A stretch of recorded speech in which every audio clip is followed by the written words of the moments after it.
یہاں انٹر ہوا.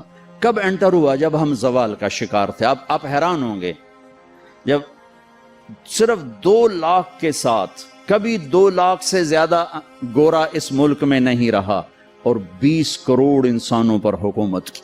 کس لیے کی؟ کہ وہ آپس میں لڑ کے مر رہے تھے، آپس میں لڑ کے فنا ہو رہے تھے، اور اجتماعی سوچ ختم ہو گئی تھی، اجتماعیت ختم ہو گئی تھی. تو 1757 میں سراج الدولہ کو شکست ہوئی، اور وہ اس کا حقدار تھا کہ اسے شکست ہوتی. سازش میں چھوٹا سا بہانہ ہے، سازش ہوئی، میر جعفر مل گیا، لیکن میر جعفر کا ملنا شکست کا سبب نہیں ہے، سبب نااہلی ہے.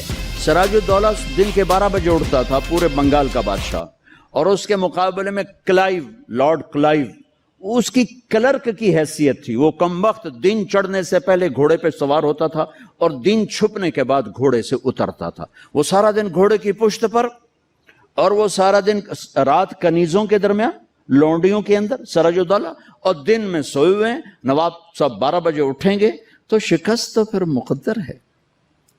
میدان ان کے ہاتھ میں ہوتا ہے جو میدان میں کھڑے ہوتے ہیں. راگ و رنگ، ناچ گانا، موسیقی، یہ زوال کی نشانیاں ہیں. جو قومیں تباہ ہوتی ہیں وہ سارنگی کی سر پہ تباہ ہوتی ہیں. جو قومیں سر اٹھاتی ہیں وہ تلوار کی جھنکار پہ سر اٹھاتی ہیں، وہ تیر کی سنسناہٹ پہ سر اٹھاتی ہیں. میری ساری نسل گانے بجانے میں ڈوب چکی ہے، اور میرے دانشور اس کو تہذیب اور ثقافت کا نام دینے کے لیے سارے زور لگا رہے ہیں. ارے مجھے چھوڑ دو، میری بات دیوار پہ مار دو. پاگلو، اپنے شاعر کو پڑھ لو جس کو تم سارے مانتے ہو. تجھ کو بتاتا ہوں کہ تقدیر امم کیا ہے، شمشیر و ثنا اول، طاؤس و رباب آخر. جب قومیں اٹھتی ہیں تو ان کے نغمے تلوار کی جھنکار ہوتی، گھوڑوں کی ہن ہناہٹ ہوتی ہے. ولادیات ذبحان، قربان جو میرا قرآن، میرا اللہ گھوڑوں کے ہن ہنانے کی قسم اٹھا رہا. ہائے ہائے ہائے ہائے.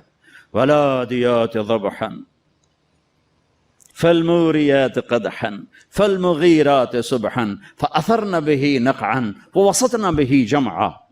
تیمور نے دنیا فتح کی، کبھی محل میں زندگی نہیں گزاری، خیموں میں کم وقت سوتا رہا، ساری زندگی خیموں میں سویا.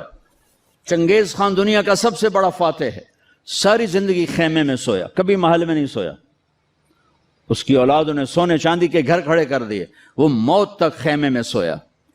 کہ آؤ میں تمہیں بتاؤں، آؤ میں تمہیں بتاؤں کہ قوموں کی تقدیر کیا ہے. بلندی کب آتی ہے، زوال کب آتا ہے؟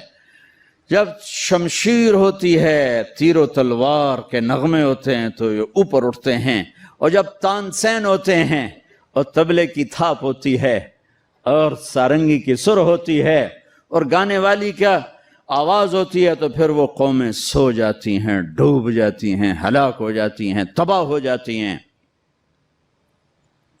تم شریعت کو بیچ سے نکال دو، تاریخ کو بیچ میں لاؤ کہ قوموں نے عروج کیسے پکڑا، زوال کیسے آیا. سارے حکمران ڈوبے ہوئے تھے سارنگیوں میں، کنیزوں میں، تو اللہ نے انگریز بھیجا، جاؤ ان سب کو جوتے مارو اور ان کو تخت سے کان سے پکڑ کے اتار دو. آخری میں ٹیپو سلطان تھے، لیکن جب کوئی قوم ڈوبتی ہے تو ایک فرد مشکل سے ہی کسی کنارے لگا سکتا، لہذا اپنی جان کی قربانی دے گئے. 1799 4 مئی 1799 دریائے توی وہاں بہتا ہے، اس میں اپریل کے اینڈ میں سیلاب شروع ہو جاتے ہیں اور فوجیں رک جاتی ہیں. لیکن میرے اللہ کو مسلمانوں کا اقتدار ختم کرنا تھا، تو اس سال موجیں ہی نہیں آئیں، سیلاب ہی نہیں آیا، دریا خشک پڑا تھا. اور انگریز کی مدد کرنے والے کون؟ نظام الدین، حیدرآباد کے مسلمان حکمران. مرہٹے تو چلو ہندو تھے. جب ضمیر سوتا ہے، جب حکومتیں کیوں چھینی؟ کہ ٹیپو جیسے شاہ سوار کے لیے، شیر نر کے لیے نظام الدین کی فوج آ رہی، مسلمان فوج آ رہی، اس کے لیے تو انہیں ڈوبنا چاہیے، انہیں مرنا چاہیے، انہیں غلامی کا طوق پہننا ہوگا. میرے رب کا نظام ہے، میرے رب کا قانون ہے کہ یہاں نااہل کو نہیں بٹھایا جا سکتا. اہلی آتے ہیں تو نظام چلتا ہے. وہاں میر صادق جڑ گیا, ادھر میر جعفر جڑ گیا. این جب وہ اگر یہ نہ بھی ہوتا نا تو بھی ہو ہی جانا تھا. میر صادق نے کہا بھائی وہ تنخواہ لے لو. فوج انگریز نے حملہ کیا, وہ کہتا آؤ بھائی تنخواہ لے لو, سارے تنخواہ لے لو. وہ پتہ نہیں کیسے کرائے کے فوجی تھے, وہ تنخواہ لینے کے لیے دوڑ گئے. ٹیپو کھانا کھا رہے تھے, نوالا ہاتھ میں تھا کہ شور پڑا کہ جی قلعے کی دیوار ٹوٹ گئی, فوجیں داخل ہو گئیں. کھایا نے بھی چھوڑ دیا. شیر کی ایک دن کی زندگی گیدڑ کی 100 سال کی زندگی سے بہتر ہے. انہیں پتا تھا اب کوئی راستہ نہیں ہے. اپنی جان کا نذرانہ دیا تو جنرل ہیرس نے کہا آج ہندوستان ہمارا ہے. پھر دلی بھی آ گئے. شاہ عالم ثانی کے زمانے میں دہلی میں انگریز داخل ہو گئے, اور پھر بہادر شاہ ظفر جو 1857 کی جنگ آزادی, وہ ایک ایسے جیسے یہ ہمارا جلوس نہیں ہوتا جلوس, ان جلوسوں نے کبھی کچھ کیا؟ جلوسوں سے کچھ نہیں ہوتا سوائے کہ 2-4 گڈیاں ساڑو, 2-4 سائن بورڈ بن دیو تو جاندے گراہ گراں دے بوجھب لٹ لو. تو وہ ایک جلوس تھا, نہ کوئی نظم تھا, نہ کوئی ترتیب تھی. اور ظلم کا جواب ظلم نہیں ہوتا ہے. جب انہوں نے دلی پہ قبضہ کیا تو انگریز عورتیں تھیں وہاں, 70 انگریز عورتیں تھیں اور 30-40 بچے تھے. انہوں نے سب کو ذبح کر دیا. ان کے ساتھ اللہ ہوگا جو عورتوں کو ذبح کر دیں, جو بچوں کو ذبح کر دیں. میرا دین ظلم کی اجازت نہیں دیتا. حضرت علی اور یہودی آپس میں جنگ ہو رہی, خیبر قمواس کا قلعہ, ابھی بھی اس کی دیواریں کھڑی ہیں. میں پچھلے سال گیا تھا وہاں, اس کو دیکھا تھا جا کر, جہاں سے حضرت علی چڑھے, دروازہ توڑا سر, تو اس پر وار کرنے لگے. اس نے منہ پہ تھوک دیا, تلوار پیچھے کر لی, کہ چلو دوبارہ. کہنے لگے ہیں دوبارہ کیوں, مجھے قتل کیوں نہیں کیا, تو میرے اوپر چھا گیا تھا. کہ پہلے تو میں اللہ کے لیے قتل کر رہا تھا, جب تو نے میرے منہ پہ تھوکا تو مجھے غصہ آ گیا. مجھے ڈر لگا کہ تمہارا قتل میرے غصے کی وجہ سے کہیں نہ ہو, اللہ نہ ناراض ہو جائے. میں تمہیں اللہ کے لیے قتل کر رہا ہوں. تو نے کہا میاں مجھے کلمہ پڑھا دے, مجھے نہیں لڑنا. اور جب اسلامی لشکر جاتے تھے تو حکم ہوتا تھا کسی بچے کو نہیں قتل کرنا, کسی عورت کو نہیں قتل کرنا, کسی گرجے کے راہب پادری کو نہیں قتل کرنا, بوڑھوں کو نہیں قتل کرنا, درختوں کو آگ نہیں لگانی, درختوں کو نہیں کاٹنا. اس نے ناکام ہونا ہی تھا. لیکن اس میں مرزا الہی بخش, نجف خان, نواب شجاع الدولہ, یہ 3 آدمی اس میں ذریعہ بنے. لیکن وہ نہ بھی ذریعہ بنتے تو بھی وہ معاملہ 4 دن بعد پھر ہو جاتا, 4 دن پہلے 4 دن بعد ہوتا. لیکن ان کے ماتھے پر رسوائی کا داغ لگنا تھا, اور ان کی قبروں نے موت تک نحوست دیکھنی تھی, اور ان کی ہڈیوں نے نحوست دیکھنی تھی. تو مرزا الہی بخش, نواب شجاع الدولہ اور نجف خان, یہ انگریزوں سے مل کر انہوں نے راستہ بنایا, اور یوں 1857 پر آ کر مکمل زوال ہو گیا. اور پنجاب میں رنجیت سنگھ آ گیا. ایک گجرانوالے کا تھا, ڈاکو سے بادشاہ بن گیا. لیکن کمبخت اتنا کامیاب حکمران نکلا کہ انگریز آنکھ نہیں اٹھا سکے جب تک رنجیت سنگھ زندہ رہا. ایک آنکھ ضائع ہو گئی تھی جنگ میں. ایک وزیر مسلمان تھا, اسے کہنے لگا تم لوگ کہتے ہو تمہارے قرآن میں ہر چیز کا ذکر ہے, انہو لذکر لک ولقومک, اور ایک اور آیت اس کے فیہ تبیان لکل شیء, آیت نہیں ہے مضمون ہے, ایک علماء کی بات. انہوں نے کہا جی. وہ کہنے لگا میرا نام کہاں ہے, میرا نام قرآن میں کہاں ہے؟ وہ کہنے لگا تھوڑا نام کیوں نہیں ہو سکتا قرآن. اسے کہ پھر توڑے علماء کیوں آندن قرآن ہر شے. وہ چپ ہو گیا. شام کو اپنی محفل میں اس نے بات کی تو وزیر کا مراسی بیٹھا تھا, انہوں نے کہا حضور تسی مینو لے جاؤ میں جواب دے ساں دا.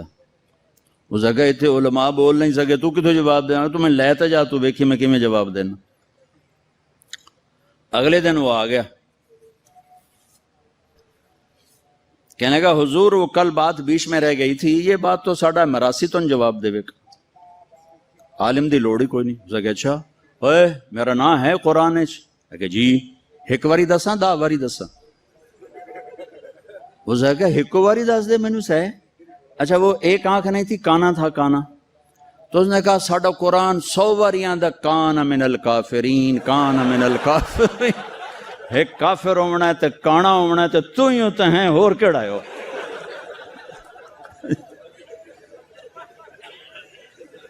اٹھارہ سو 18 میں اس نے میرا ضلع ملتان فتح کیا, رنجیت سنگھ نے. مظفر خان کی حکومت تھی, وہ 5 بیٹوں سمیت شہید ہوئے.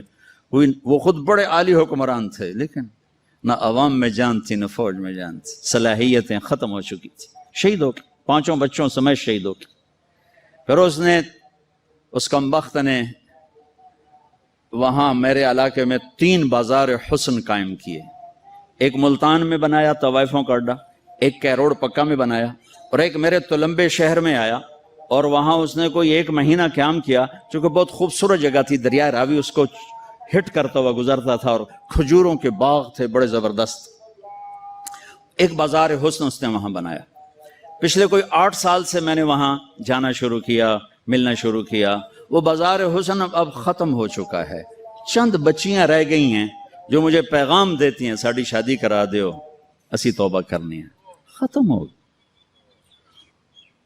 کوئی فتوے نہیں دیے, ان کو محبت, ان کو بیٹیاں کہا, ان کے سر پہ ہاتھ رکھے. ابھی بھی 2 کو میں نے بھیجا ہوا ہے عمرے کے لیے اپنے اسی بازار حسن سے. انہوں نے مجھے وہاں سے فون کر کے رو رو کے ان کا برا حال, وہ مجھے دعائیں دے رہی کہ ایسا تو کدی رب دا نا ہی نہ ہی سنیا, تو سانو رب دا گھر بھی کھا چھڑیا.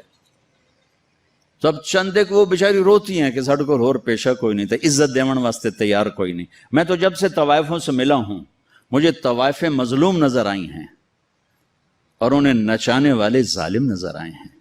ان کے جسموں سے کھیلنے والے درندے ہیں, انہیں گھنگرو پہنا کے نچانے والے بھیڑی اور درندہ نما انسان ہیں.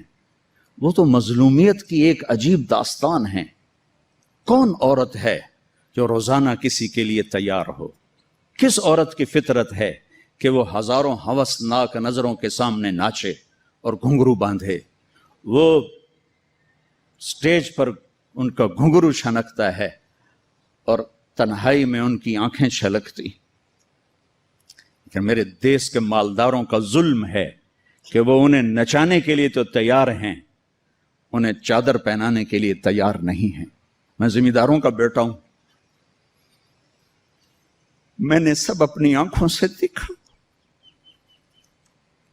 ہاں, مالداروں کی ہوس کا نشانہ بننے والی طوائف ہو گئی, اور مالدار چودھری صاحب بھی رہا, کوئی دامن پہ داغ ہی نہیں. میاں صاحب کا میاں صاحب رہا, شیخ صاحب کا شیخ صاحب رہا, افسر کا افسر رہا, اور اس کے ماتھے پہ طوائف کا داغ لگا جو موت بھی نہ دھو سکی.